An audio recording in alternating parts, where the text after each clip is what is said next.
আসসালামু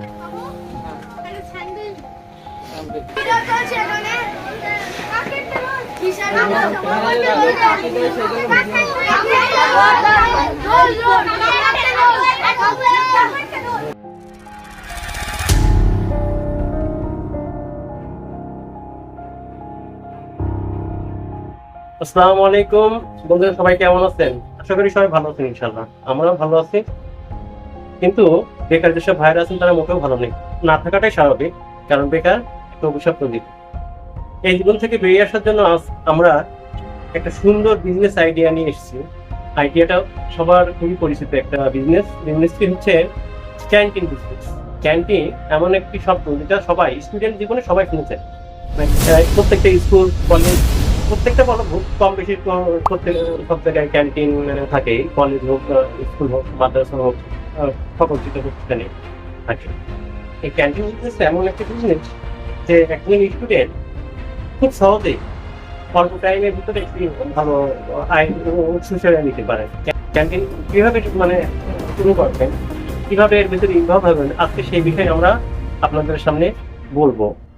ক্যান্টিন কিভাবে শুরু করবেন? ক্যান্টিন শুরু করবেন কোনো কারণে আপনি আপনার পরিচিত কোনো মাধ্যম, কিংবা আপনি নিজে গিয়ে শিক্ষা প্রতিষ্ঠান, যে কোনো আপনার নিকটবর্তী যে কোনো শিক্ষা প্রতিষ্ঠানগুলো আছে, স্কুল হতে পারে, মাদ্রাসা হতে পারে, কিংবা অন্য কোনো প্রতিষ্ঠান যেখানে আপনার শিক্ষা হয়, কোচিং হতে পারে।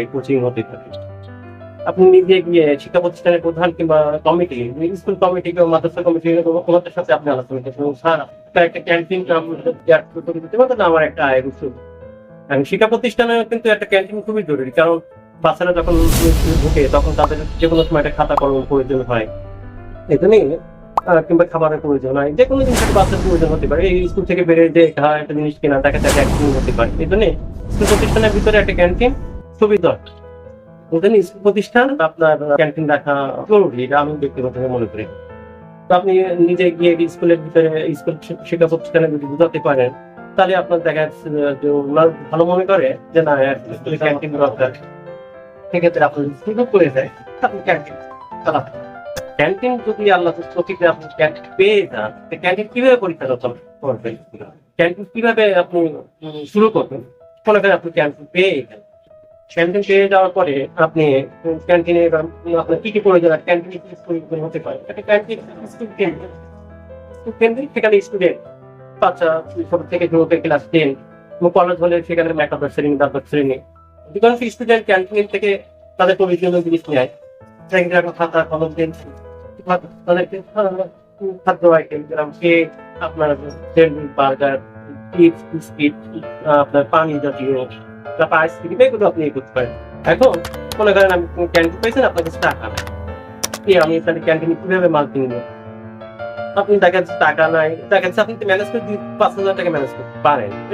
কোন ফ্রেন্ডের কাছে নিতে পারেন, কিংবা যে কারোর কাছে নিলেন যে ভাই আমি একটা ক্যান্টিন পাইছি, আমার কাছে 5,000 টাকা ধার, আমি ক্যান্টিন কিছু মাল নেই। দেখা যাচ্ছে আপনি 5,000 টাকা ধার নিলেন কোনো জায়গা নেওয়ার পরে, এবার দেখা যাচ্ছে আপনি যে মাল ধার কিনবেন, দেখা যাচ্ছে 5,000 আছে, আপনার 10,000 টাকা লাগবে। সেক্ষেত্রে আপনি করতে পারেন, দেখা যাচ্ছে আপনি কোনো একটা প্রতিষ্ঠিত বড় ব্যবসায়ী দোকানে গেলেন আপনার এলাকার ভিতরে, যে আপনার চেনে হয়তো বা, যে ভাই আমি একটা ক্যান্টিন পাইছি, ওখানে কিছু মাল নিবো, তো আমার কাছে দেখা যাচ্ছে 5,000 টাকা আছে, আমি আপনার কাছে 8,000 টাকার মাল ক্যান্টিনে মাল নেওয়ার পরে আমি হয়তো দেখা যাচ্ছে টাকা বাকি রাখবো, আপনি কালকে দিয়ে। তো আপনি দেখা যাচ্ছে ক্যান্টিনে মাল নিয়ে আসার পরে আপনি একদিন কাল মনে করেন কালকে মালগুলো বিক্রি করলেন, যে লাভে আপনি টাকাটা তাকে দিয়ে আসবেন। এভাবে আপনি লেনদেন করতে পারেন। এভাবে দেখা, এবার আপনি মনে করেন ক্যান্টিনে মাল নিয়ে যাচ্ছেন, ক্যান্টিনে মাল নেওয়ার পরে আপনি কিভাবে ম্যানেজ করবেন ক্যান্টিন? এবার ক্যান্টিনে ম্যানেজ করার ব্যাপারটা হচ্ছে, মনে করেন ক্যান্টিনের মূলত বাচ্চাদের স্কুল ক্যান্টিন শুরু হয় সকাল 8টা থেকে 2টা পর্যন্ত, কোনো স্কুল হয়তো 12টা পর্যন্ত হয়, কোনো স্কুল আবার 1টা পর্যন্ত হয়। স্কুলের কমিটির উপর একটা নির্ধারণ করে, দেখা যাচ্ছে যে কোনো স্কুল সকাল থেকে শুরু করে 12টা পর্যন্ত, কোনো স্কুল 10টা থেকে শুরু করে 4টে পর্যন্ত। এখন আপনি কোন স্কুল ক্যান্টিন পাবেন সেই টাইমটার উপর প্রিন্ট করে আপনার স্কুলের টিফিন নির্ধারণ হয়। টিফিন টাইমটা বাচ্চা, মনে করেন আপনার স্কুলে বাচ্চা আছে মনে করেন 200, আমি কম করে ধরলাম 200 বাচ্চা আছে, 200 বাচ্চা টিফিন হবে আপনার। 200 বাচ্চা টিফিন না থাকে, আপনি 200 বাচ্চা মনে করেন 100 বাচ্চা, সেক্ষেত্রে আপনি মনে করেন 2জন ব্যক্তি লাগে। টিফিন টাইমটা 2জন না হলে আপনি আপনার একটা ছোট ভাই নিতে পারেন। টিফিন টাইমটা দেখা যাচ্ছে আপনি কোনো কারো হেল্পার হিসেবে নিতে পারেন যে আমার একটু হেল্প করো। টিফিন টাইমটা পুরো আধা ঘন্টা। দেখা যাচ্ছে যদি সকাল কোনো স্কুল 10টা থেকে টিফিন শুরু হয়, দেখা যাচ্ছে 10টা সাড়ে 10টা 10টা থেকে সাড়ে 10টা আধা ঘন্টা টিফিন হবে। এই আধা ঘন্টার ভিতরে আপনার মূল ব্যবসা কেনা, আপনার ক্যান্টিনের মূল ব্যবসা কেনা হবে আধা ঘন্টা। আপনি সারাদিনে কোনো ব্যবসা কেনা না হলে ওই টাইমটা ব্যবসা কেনা হবে। যদি আপনি স্কুলে 200 জন বাচ্চার ভিতরে যদি 100 জন বাচ্চা খায়, মনে করেন সবাই পরে 15 টাকা কেজি কিংবা 20 টাকা কেজি গড় ধরেন, কিংবা তারও বেশি হতে পারে। তো সেই হিসাবে আপনার সারাদিনে দেখা যাচ্ছে ব্যবসা কেনা যা হবে ওই টিফিন টাইমে তার থেকে বেশি হবে। এরকম দেখা যাচ্ছে আপনার নর্মালি বাচ্চা যেগুলো হবে আপনার ন্যূনতম 3000 টাকায় ব্যবসা কেনা ধর, তা 3000 টাকায় ব্যবসা কেনা হলে আপনার মোটামুটি একটা ভালো দেখা যাচ্ছে আপনার প্রতিদিন 700-800 টাকা আপনার খরচ খরচা করতে আপনার লাভ হয়। তার মনে করেন আপনি মার্কেট দিন প্রতিদিন ধরেন নর্মাল 600 টাকা পান, নর্মালি 600 টাকা আপনার লাভ হতে পারে এরকম না।